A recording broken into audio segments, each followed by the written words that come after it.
पावसाळी अधिवेशनात मराठा आरक्षणासंदर्भात आमदार भरत शेठ गोगावले यांनी सभागृहात मराठ्यांची बाजू जोरदारपणे मांडली आणि विरोधकांनी आपली भूमिका स्पष्ट करावे असे ठणकावून सांगितले। महामुंबईसह सीताराम कळंबे, मुंबई। माझी विनंती आपल्या सभागृहाला की या ओबीसीतून मराठ्यांना आरक्षण द्यावे का हा खुलासा पहिला विरोधकांनी करावा की काल जे काय मीटिंगला येऊ शकले नाहीत त्याचा खुलासा त्यांनी करावा। त्यानंतर जरांगे पाटलांना आमची विनंती आहे की सर्व पक्षीय नेत्यांना जरांगे पाटलांनी विचारावं की त्यांची भूमिका या विरोधकांची नेमकी काय आहे ते त्यांनी विचारावं। त्यानंतर जे काय वडेट्टीवार हे त्या दिवशी जे काय हाकेना भेटायला गेले होते तेव्हा त्यांच्या डोळ्यातून जे काय अश्रू आले होते ते अश्रू नेमकं मगरमच्छ होते का कसले होते।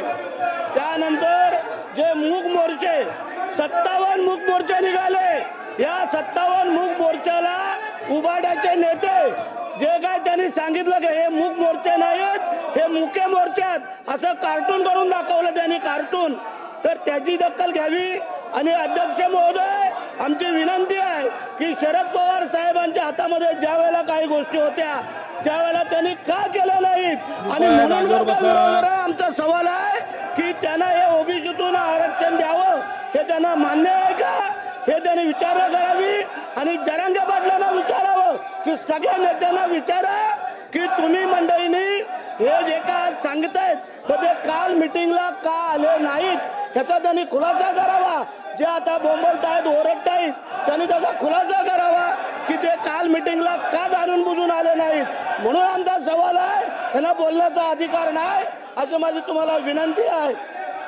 ज्या उभाटाचे नेते मूक मोर्चाला जे का मुका मोर्चे करून जे कार्टून काढून दाखवलं होतं त्यांना अधिकार पोचतो का या मराठ्यांबद्दल बोलण्याचा।